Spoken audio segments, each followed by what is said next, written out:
Malaysia is rolling out a new 20-year residence program that's open to practically anybody. And today I'm going to tell you exactly how it works and how it compares to the country's existing MM2H program. Malaysia is my longest standing home base. I've been going there for a decade.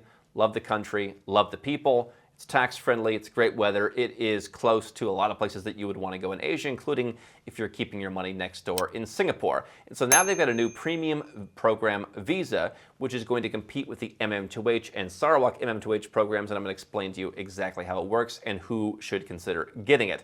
If it's your first time here, I'm Andrew Henderson, founder of Nomad Capitalist. We're a boutique consulting firm that helps 7- and 8-figure entrepreneurs and investors legally go where you are treated best. That means diversifying your money, reducing your taxes, getting a second residence, having a second passport, and working towards more personal freedom. You can learn more at nomadcapitalist.com. So the premium program visa is going to compete with the MM2H. It's going to be open to more people. It's going to be a little bit more flexible, and it's going to last longer.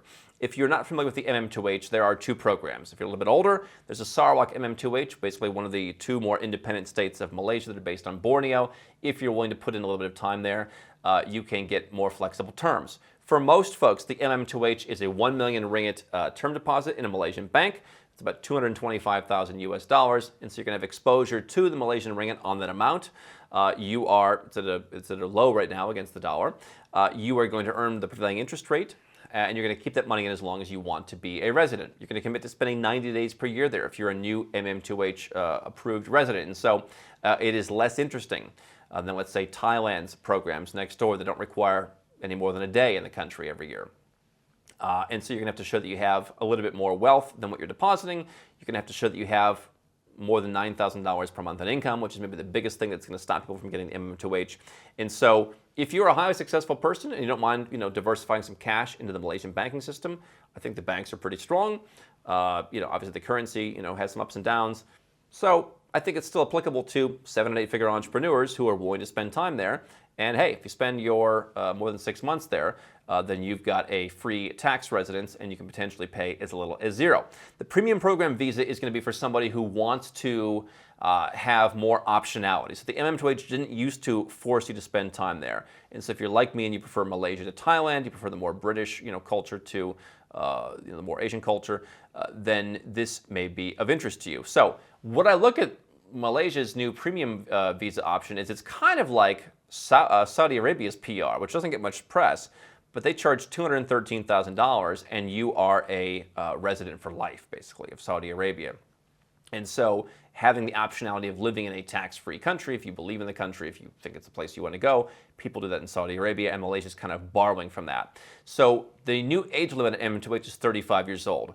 The premium program visa will not have an age limit. So if you're under 35 and you want to live in Malaysia, this may be the only option short of starting a company in Labuan, maybe you hire somebody and you pay 3% on your business. If you have a brisk business, right, better to put the company somewhere else. We can pay zero on the business, and then not tie up your residence with where your business is. Okay, the premium visa, just like the MM2H and pretty much every other option, is not going to work towards citizenship. Malaysia does not technically allow dual citizenship, and you are not going to get citizenship there. So if you're looking to spend your time living in a place or holding residence in a place that allows you to work towards citizenship, pretty much anywhere in Asia is not going to be for you. The closest one is in nearby Cambodia.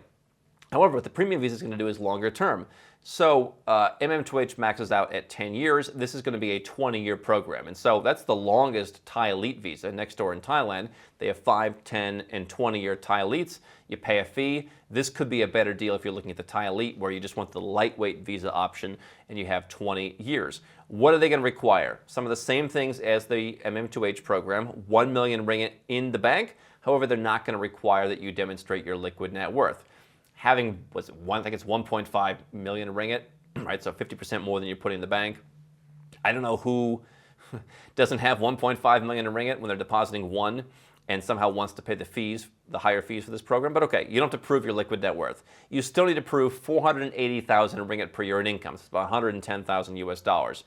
You can add all your dependents. You can add parents-in-law, kids up to 21. So that's a benefit, right? I talk about something that a lot of people don't think about, which is when you're getting second residence or second citizenship, how many people can you bring? So kids up to 21, parents, parents-in-law.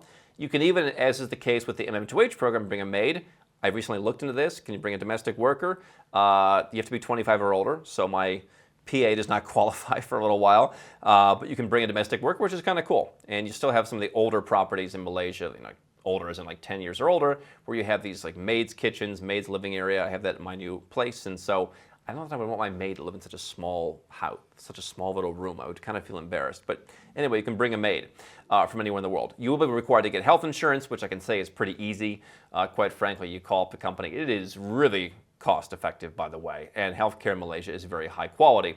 And so basically, no matter what age you are, no matter what citizenship you are, unless you are Israeli, if you can put 1 million ringgit in the bank, if you can bring in 480,000 ringgit in income, so it's again 225 US, about 110 US in income, you can bring the whole family and get this premium visa. So again, if you're under 35, this could be interesting. What the premium visa is also going to offer is you can study, you can work, you can invest. I don't understand the investment part because you can still buy real estate in Malaysia. Malaysia is one of the more open countries in Asia. I suppose there are some sectors you can't invest in, but I don't know really what the investment benefits are of this.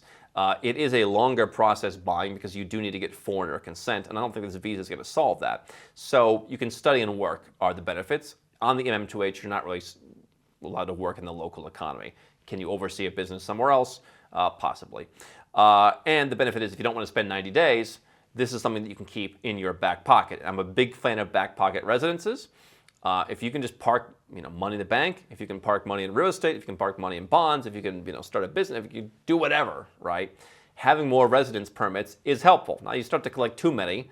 Even if you go there 1 day a year, it starts to become a bit of a logistics issue. But having a couple of residence permits, and including some that you may not live there at all, but they're just there, tax-friendly, great weather, Asia, peaceful people, nice people, loving people. Not a bad option to have in your back pocket. Here's the deal. It's going to cost 200,000 Malaysian ringgit, so about 45 grand, to get issued for the main applicant, and then 100,000 for each additional person. So if you're bringing the whole family, the price is going to add up. And at a certain point, you're going to be matching that $213,000 price tag in Saudi Arabia. So if it's you and your wife, you're looking at $65,000, $67,000, something like that. If you want to add kids, they will add up.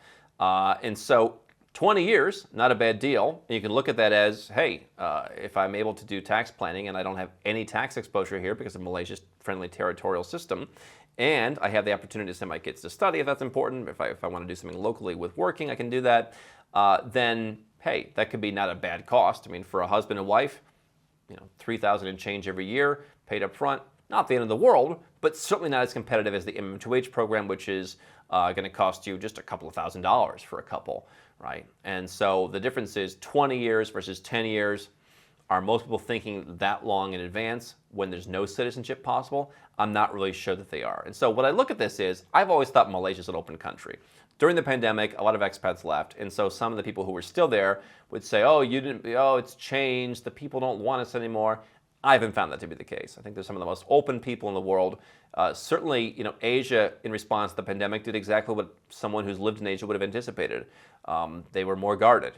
And so, if you don't like that, then that's probably the wrong culture for you. But the country, for me, was always one of the most open in Asia. It's one of about 4 countries in Asia where foreigners can buy land. And it sticks with the fact that Asia, from my perspective, has always valued wealth. Latin America is, do you have an income? Come on in, right? Asia is, do you have wealth? Bring it here and then come in. And so Asia happens to be more tax-friendly in many cases than Latin America. Obviously, Asia does not have citizenship. So it's a which do you prefer, right? And so if I already have my citizenship covered, if I already have my passport portfolio, and I want to live in a tax-friendly place that's affordable, but it has a pretty good quality of life, punches above its weight in that regard, I think Malaysia's right up there, right? I happen to think this program is a bit expensive. The MM2H program, as much as it's getting criticism from agents who sell it, it's not going to attract as many retirees and pensioners anymore because of the income requirement. But if you're a 7 or 8 figure entrepreneur, if you make over $100,000 a year, it's still a great deal. This program, they've said they had a ton of new applications. People are questioning how that even happened. But if you want the 20-year visa, if you want the 20-year residence permit, let's call it, in a tax-friendly country, not a bad deal. For a lot of folks, the MM2H will still be more interesting, but it's good to see countries like Malaysia coming up with new options. Thailand's got a whole bunch of options now. Cambodia's got an option. So Asia is coming back to life. Even Singapore's opening up. If you're an employee, they're welcoming a lot more people on more favorable conditions. So Asia is coming back to life with new options to move there, and this is the latest from Malaysia.